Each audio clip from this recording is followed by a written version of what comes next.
nomine Patris et Filii et Spiritus Sancti.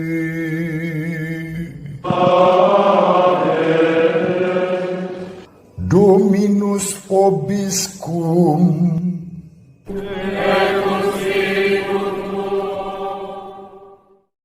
Sahabat peradaban kasih yang terkasih, Senin malam tanggal 7 Juni 2021 pukul 20:55 saya mendapat kiriman melalui gadget saya berita yang diberi judul Jokowi diedit gantikan wajah patung Yesus.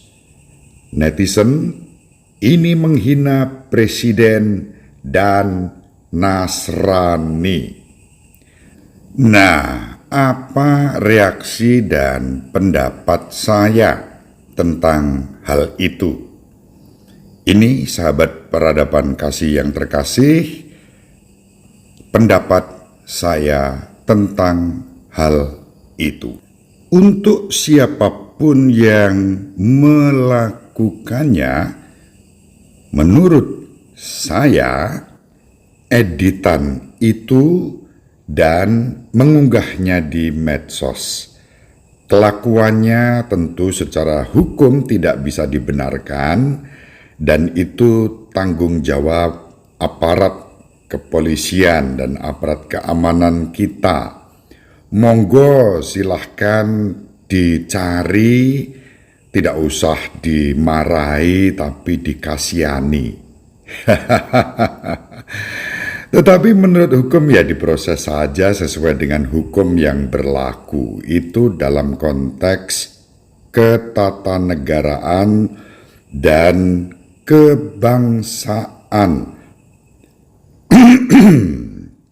Nah, dalam konteks keimanan, keagamaan saya sebagai orang Katolik, sebagai seorang romo pastor Katolik, saya sih menganggap apa yang dibuat oleh si pelaku itu ya biasa. Dari dulu 2000 tahun yang lalu Yesus salib itu selalu menjadi bahan penghinaan. Tetapi bahan penghinaan yang dianggap sebagai kebodohan dan kekonyolan itu telah menjadi tanda kemenangan yang bertahan 2000 tahun lebih dan sepanjang masa. Begitu tanggapan saya. Apa saya harus melakukan pelaporan dan penuntutan terhadap pelaku? Lah ya ngopo ndak nuntut barang lah wis penae, kurang gawean nuntut kayak begitu. Biarin aja. Gitu aja kok repot. Saya pribadi merasa tidak dihina dengan kelakuan itu. Justru saya kasihan pada si pelaku yang berlaku hina.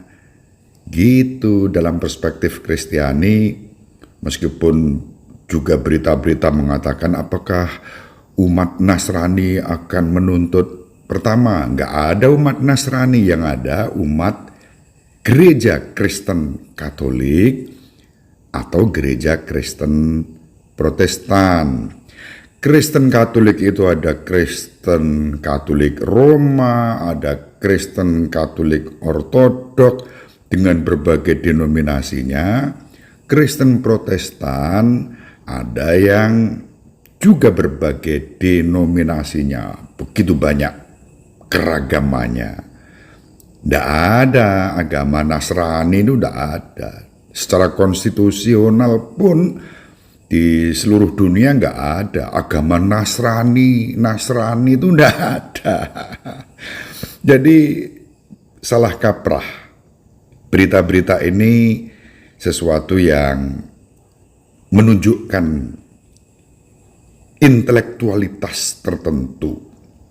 Maka dari itu ya sudahlah, nggak usah diurus. Bahwa saya berkomentar ya karena saya diminta. komentar kepada umat Katolik, khususnya Katolik Roma, doakanlah karena mereka tidak tahu apa yang mereka lakukan. Itu doa Yesus. Ketika Yesus disalibkan pun, bahkan Yesus mendoakan orang-orang yang menyalibkannya itu.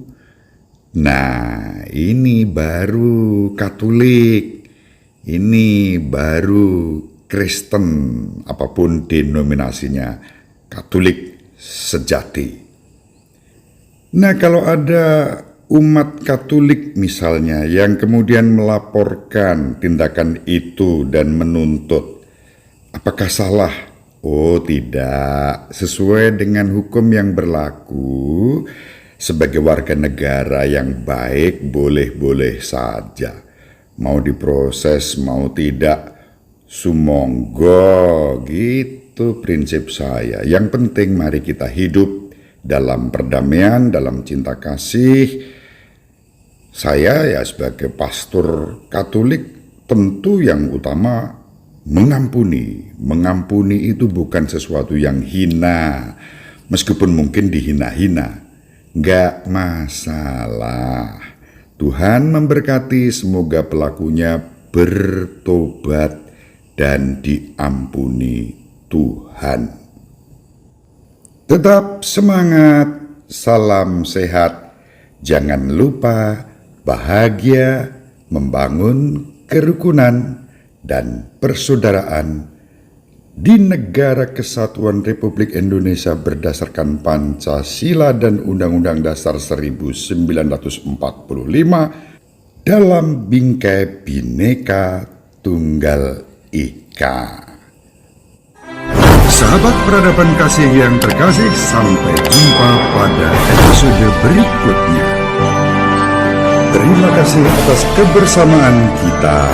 Salam peradaban kasih ekologis, berkah dalam